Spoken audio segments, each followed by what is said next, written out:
Excelentíssima senhora ministra Rosa Weber, relatora da ADPF 442, demais autoridades, senhoras e senhores. Eu quero iniciar com um ato de agradecimento à senhora excelentíssima ministra Rosa Weber, que no primeiro dia e hoje também desta audiência, a senhora reconheceu que trata-se de um tema jurídico delicado, sensível, altamente polêmico, enquanto envolve razões de ordem ética, moral e religiosa. Mas, infelizmente, querem nos desqualificar como fanáticos e fundamentalistas religiosos que impõem sobre o Estado laico uma visão religiosa. Onde está o fundamentalismo religioso em aderir aos dados da ciência que comprova o início da vida desde a concepção? Onde está o fanatismo religioso em acreditar que todo atentado contra a vida humana é um crime? Onde está o fundamentalismo religioso em dizer que queremos políticas públicas que atendam à saúde das mães e dos filhos? Por isso, a CNBB, Conferência Nacional dos Bispos do Brasil, reitera sua posição em defesa da vida.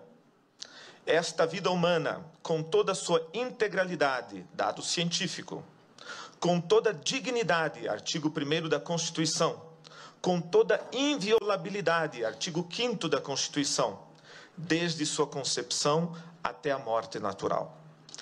Isso é o mínimo de razoabilidade aceitável que nos permite estar aqui para discutirmos este tema com a recto ratio. Não podemos tratar o assunto negando, deletando, ignorando a existência do bebê. Parece que estamos falando de uma vesícula biliar, de um rim, de um adendo que precisamos extirpar, que está causando a morte das mulheres. O foco está errado. Se é um problema de saúde pública, deve ser tratado e solucionado como tal. Mas não foram poucas vezes que eu vi nesta audiência a ideia de que é necessário que a mulher supere e transcenda a imposição do papel materno. A ideia do desengravidar as mulheres. Isso, excelentíssima ministra, não tem nada a ver com os artigos 124 e 126 do Código Penal. A questão jurídica dos números 124 e 126 foi recepcionada, sim, por todas as mães que pensaram em abortar, mas não fizeram, lembrando que é um atentado contra a vida. Se negarmos isso, negaremos a capacidade de discernimento de todas as mulheres que optaram por não abortar para salvaguardar os seus filhos. O desacordo não é jurídico.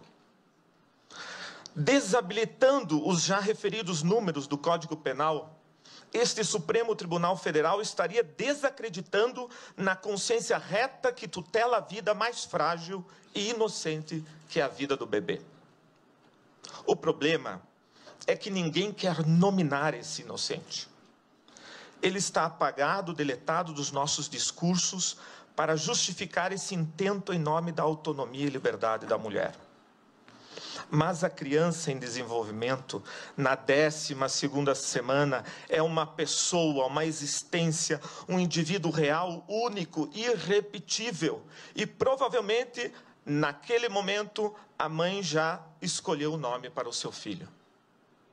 Se é uma questão de saúde, e a palavra saúde vem de salus, do latim, significa salvar, a lei teria que proteger a mãe e o filho proporcionalmente.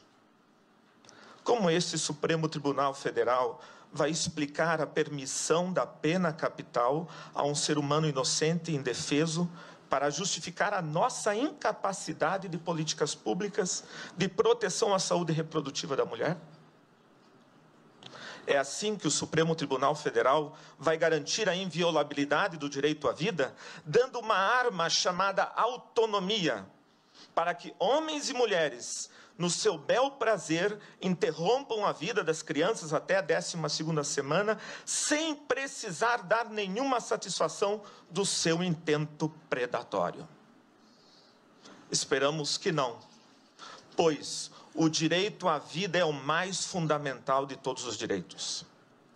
Por isso, mais do que qualquer outro, deve ser protegido. Ele é um direito intrínseco à condição humana e não uma concessão do Estado. Os poderes da República têm obrigação de garanti-lo e defendê-lo.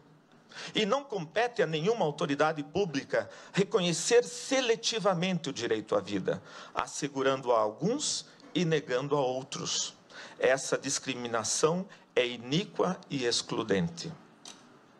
Então, poderíamos nos perguntar o que fazer?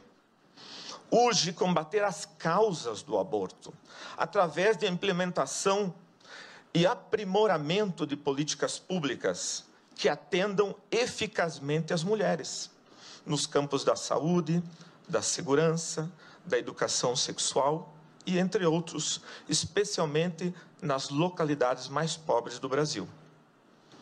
Mas isso não é matéria para ser discutida nessa Suprema Corte, e sim no Legislativo.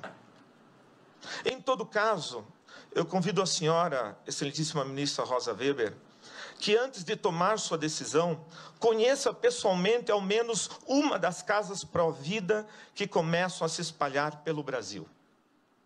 Nelas, a senhora não vai encontrar só mulheres que recepcionaram os números 124 e 126 do Código Penal, mas também encontrará os seus filhos, que elas não abortaram, dizendo: obrigado, porque vocês me deixaram viver. A senhora poderá mostrar ao mundo que nenhuma sociedade democrática está condenada e obrigada a legalizar o aborto por pressões externas.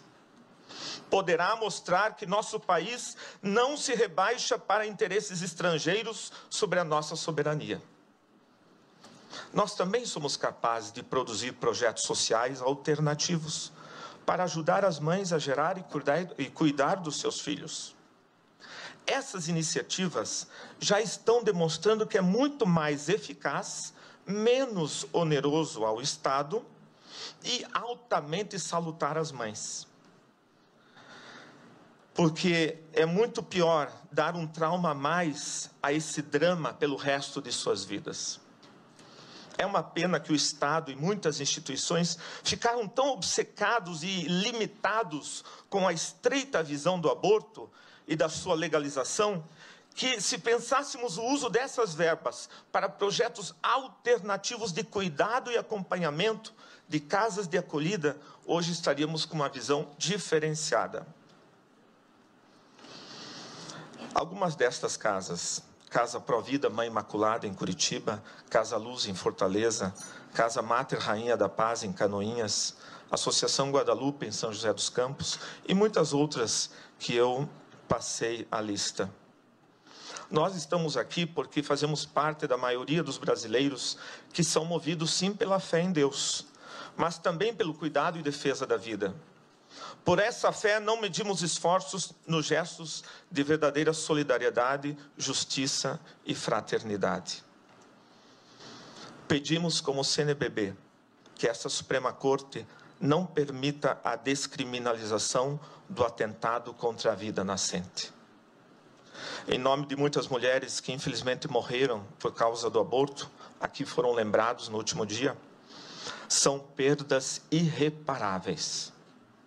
Mas nesse momento, a minha homenagem é para as crianças que morreram com suas mães e que não sabemos os seus nomes, mas com certeza suas mães já o sabiam. Essas crianças anônimas, que a sociedade não tem coragem de nominá-las e as esconde nos seus discursos e retóricas como se não existissem, elas existiram e existem. Nenhuma sã consciência pode negar isso. Excelentíssima ministra Rosa Weber, um dia o grito silencioso desses inocentes calará fundo, pois a nossa nação, pátria amada, mãe gentil, sentirá falta da alegria e do sorriso desses filhos que ela não deixou nascer. Permita-nos continuar cantando: dos filhos deste solo és mãe gentil, pátria amada Brasil.